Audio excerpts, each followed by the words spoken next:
Buenos días, buenas tardes, buenas noches. Mi nombre es Carlos Suazúa y esto es Un Divertimento Serio. Hola, ¿qué tal a todos los que me escuchan el día de hoy, 24 de diciembre, penúltimo episodio del año? Hoy quisiera contarles sobre una frase, dos versiones y muchos malentendidos. Como el nombre del episodio lo indica, es posible que algunos ya sepan para dónde voy. Los que no, déjenme ilustrarles con un ejemplo. Una anécdota antes de la pandemia. No recuerdo la fecha exacta, pero presumiblemente sucedió entre mediados o a finales del 2019. Una persona a la cual nadie le preguntó sus razones, ni tampoco se le exigió argumentos de su recién iniciada práctica analítica, respondió lo siguiente. Bueno, además, ¿qué no acaso el analista se autoriza por sí mismo? A lo cual no pude más que enmudecer. Una pregunta que no merecía ser contestada en un diálogo que seguramente nadie inició, más que la persona que justificó su práctica usando una frase de Lacan sacada de contexto. Y bueno, como podrán saber, hay muchas frases de Lacan que se salen de contextos. Y hoy me quiero centrar en particular en esta, no solo por lo que sucedió por allá de mediados del 2019, sino porque pasa muchas veces. No solo es esa persona, incluso la persona que me está escuchando, incluso yo, en algún momento puede que hayamos caído en esto. Entonces, tomando aquella anécdota con la que quiero ilustrar la situación, empecemos a desglosarla, porque no solo es por los callejones muchas veces sin salida en la que puede ponerse aquel que la enuncie de este modo, sino además porque esta anécdota es una de muchas veces que yo he escuchado a personas justificar el inicio de su práctica con esta frase. Y lo más interesante aún, nadie les había preguntado, nadie se los había cuestionado. Bueno, partamos del contexto, luego nos vamos con las versiones y luego nos centraremos en el descaro al momento de usar la frase.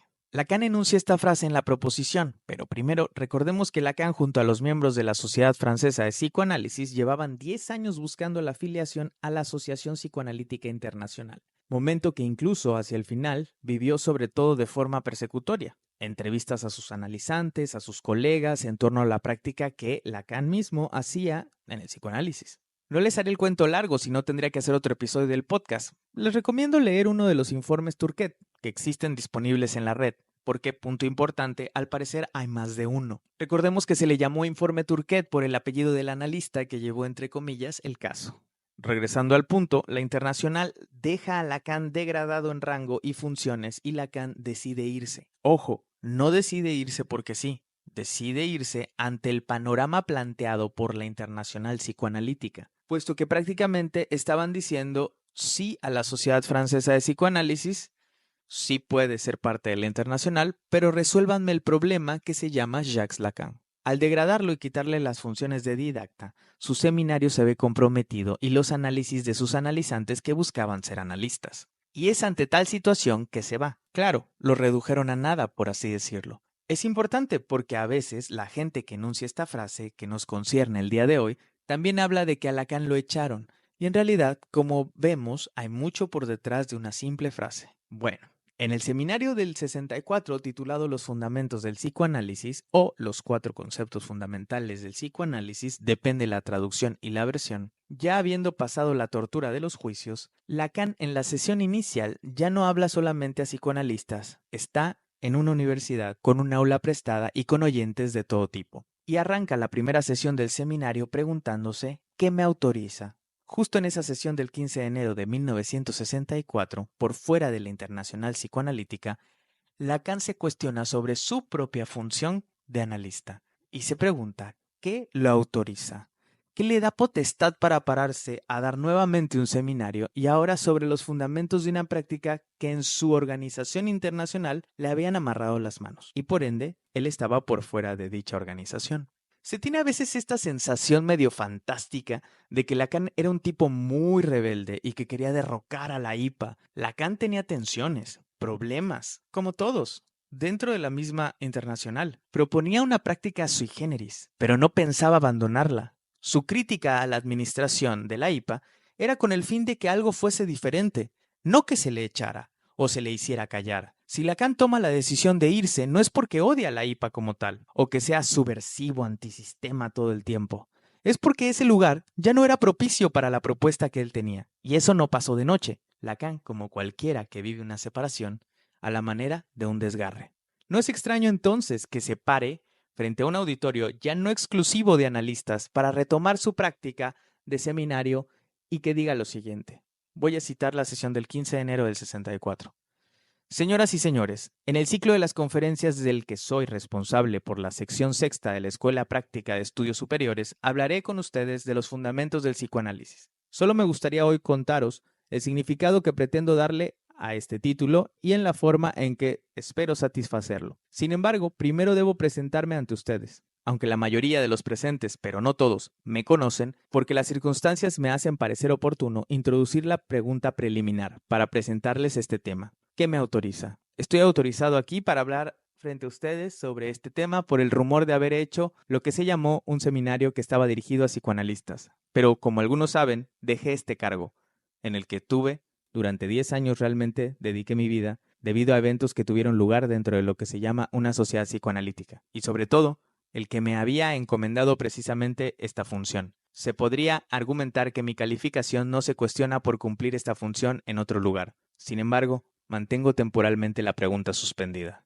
Cierro la cita. Es muy curioso cómo Lacan, a pesar de que menciona esto, de que le podrían argumentar que la calificación de analista no se cuestiona por cumplir esa función en otro lugar, él quiere mantener la pregunta abierta. ¿Cómo se le permite hacer esto? ¿Qué lo autoriza? ¿Qué lo autoriza? Porque evidentemente ya no pertenece a la IPA y en ese momento la IPA y sus sociedades eran el único modo de formación analítica. Así pues, el seminario de los fundamentos del psicoanálisis es un momento de reflexión para Lacan, un momento de caminar a través de lo sucedido, manteniendo la pregunta en suspenso, la pregunta de qué me autoriza, puesto que la IPA, que le había otorgado la función, ya no lo autorizaba más. Entonces recapitulemos. Es en la proposición. El nombre completo es la proposición del 9 de octubre de 1967 sobre el psicoanalista de la escuela. Es ahí donde Lacan menciona la famosa frase. Punto importante porque no lo dice a las masas. No dice que una persona que salió de la carrera de medicina o psicología o cualquier otra, al hacer su análisis, mágicamente luego se devendrá analista. Lacan la pone como principio, pero bajo una situación muy particular, la formación analítica en la escuela que él funda. Así como la IPA tiene sus jurados y comités de práctica para autorizar, Lacan propone este principio en su escuela, lo que está de sobra decir, pero que es necesario recalcar.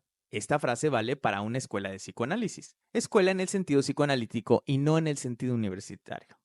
Quiere decir que esta frase vale para aquel que pertenece a una escuela o que esté en miras de pertenecer a una escuela o una comunidad analítica. Pero si una persona que no tiene deseo alguno de esta laboriosidad de una escuela de psicoanálisis, ¿cómo argumentar el inicio de la práctica con una frase así?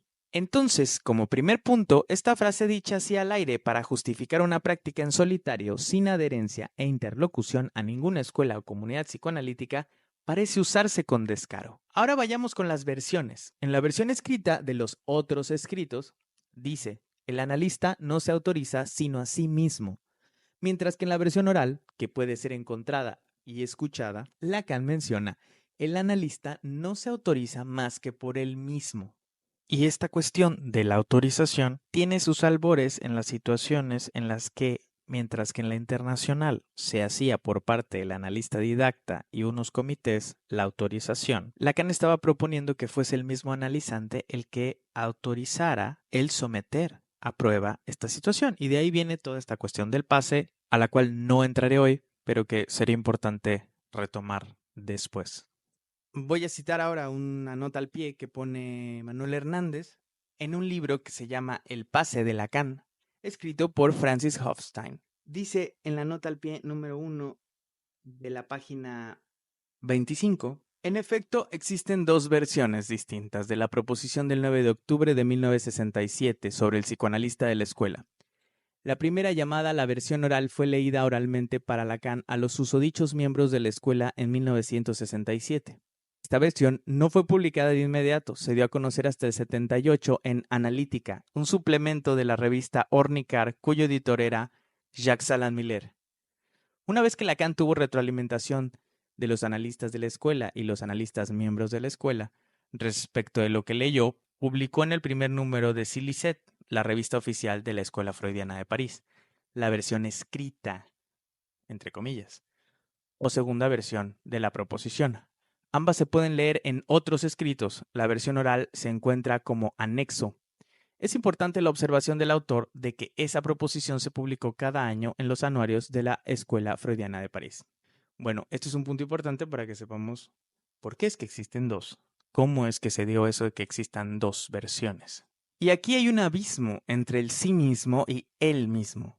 Mientras que el sí mismo apela de nuevo al ser de la razón, voluntad y conciencia, la segunda forma, la de él mismo, marca la tercera persona que hace referencia a lo inconsciente, si uno quiere decir incluso al sujeto del inconsciente. Esto quiere decir que no se trata de algo voluntarista. No es que un día uno se declara por sus gónadas en la explanada del pueblo y dice, a boca abierta, soy analista. La función del analista no es una convicción, es un pasaje, un atravesamiento por la experiencia del análisis llevada hasta las últimas consecuencias. Cosa curiosa porque la anécdota que les he mencionado al principio de este episodio se dijo claramente sí mismo, lo que marca una posición bastante problemática en aquellos que usen dicha expresión para justificar una práctica cuando ni se les había pedido argumentación sobre ello. Y con eso me gustaría entrar a una cita de Manuel Hernández de su libro Localización del analista, la formación psicoanalítica de Freud a Lacan, en las primeras páginas, en una parte que se llama Prolegómeno, en la página 23. Dice así. Recientemente, ese entendimiento comenzó a resquebrajarse y la influencia de Lacan se diría decisiva, puesto que se ha tergiversado su tesis de que el analista no se autoriza más que por él mismo, como si él hubiera dicho que el analista se autoriza a sí mismo. Esa malversación abrió la puerta para que cualquier persona, de manera absolutamente irresponsable, abra un consultorio y reciba analizantes, incluso sin haber hecho nunca un psicoanálisis. Es el retorno de los psicoanalistas salvajes. Hay una profunda relación entre esta impostura y la instalación de los estudios psicoanalíticos en las universidades y negocios que ofrecen posgrados en psicoanálisis. Es que ahí no se problematiza nunca el contexto en que Lacan hizo esa afirmación ni sus implicaciones. Desde luego, tampoco se toma en cuenta que fue formulada al interior de una escuela de psicoanálisis cuya tarea específica era dar una respuesta al problema de la formación de psicoanalistas. Cierro la cita. Vamos viendo entonces cuál es la situación, ¿no? Entonces, volvamos a recapitular. Dicha frase está explícitamente mencionada a los miembros de la Escuela Freudiana de París. Y podemos por extensión decir y a todas las otras escuelas que han tomado la proposición como texto operatorio. Lo que quiere decir que no se trata de un sujeto por fuera de la escuela y que pretende practicar. Entonces, ¿por qué usar una cita descontextualizada? En fin.